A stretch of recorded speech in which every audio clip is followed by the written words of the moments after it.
Hello guys, এইমাত্র আমরা ত্রিভুবন আন্তর্জাতিক বিমানবন্দরে এসে পৌঁছালাম নাগরকোট থেকে। আমরা নাগরকোট রিসোর্টে ছিলাম একদিন। আমরা যাচ্ছি ঢাকাতে। শহরের কেন্দ্রস্থল থেকে 6 কিলোমিটার দূরে কাঠমান্ডু উপত্যকায় অবস্থিত।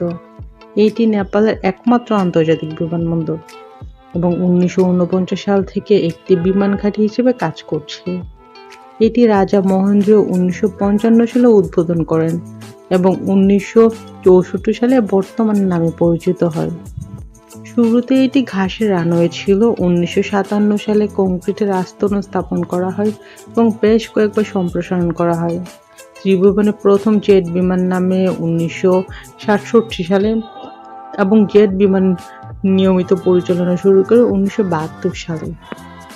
এই বিমানবন্দর একটি অভ্যন্তরীণ এবং একটি আন্তর্জাতিক টার্মিনাল আছে। বর্তমানে এশিয়া, মধ্যপ্রাচ্যের প্রায় 30টি আন্তর্জাতিক বিমান পরিষেবা নেপালকে সংযুক্ত করেছে এবং কয়েকটি নেপাল এয়ারলাইন্সের হাব হিসেবেও ব্যবহৃত হচ্ছে। 2001 সালে নেপাল এয়ারলাইন্স তাদের ফাস্ট ফুড এবং লন্ডন ফ্লাইট স্থগিত করে, যার ফলে ইউরোপের সাথে নেপালের সরাসরি যোগাযোগ বিচ্ছিন্ন হয়। সম্প্রতি টার্কিশ এয়ারলাইন্স ইস্তাম্বুল থেকে কাঠমান্ডু সরাসরি ফ্লাইট চালু করেছে এবং এর মাধ্যমে নেপালের সাথে ইউরোপ মহাদেশের সরাসরি যোগাযোগ পুনঃপ্রতিষ্ঠিত হয়েছে। এই এয়ারপোর্টটি যথেষ্ট সুন্দর দেখতে, ছোটখাটো কিউট, বাট এই বিমানবন্দরকে সবাই বলে থাকে দুর্ঘটনার জন্য কুখ্যাত বিমানবন্দর। সবাই বলে থাকে নেপালের সবচেয়ে বিপজ্জনক বিমানবন্দর হচ্ছে এই ত্রিভুবন আন্তর্জাতিক বিমানবন্দরটি। তো আমরা ঘুরতে এসেছিলাম কাঠমান্ডুতে আমরা ছিলাম একদিন এখানে থেকে। তারপর আমরা যাই নাগরকোটে।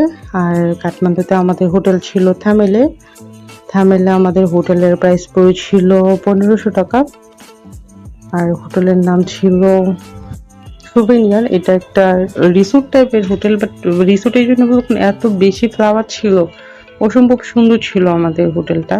আমার চ্যানেলে আমাদের হোটেলের ভিডিও আছে, চাইলে দেখে নিতে পারেন।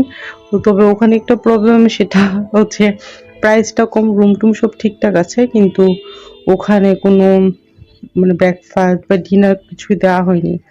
অনেক হোটেলে থাকে না যে ডিনার ব্রেকফাস্ট প্রোভাইড করে হোটেল থেকেই, আমাদের সেই সুযোগটা ছিল না, কিন্তু হোটেলটা অসম্ভব সুন্দর ছিল।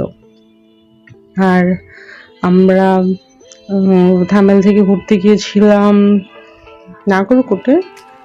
তো থামেল থেকে নাগরকোটে আমাদের প্রাইস পড়ে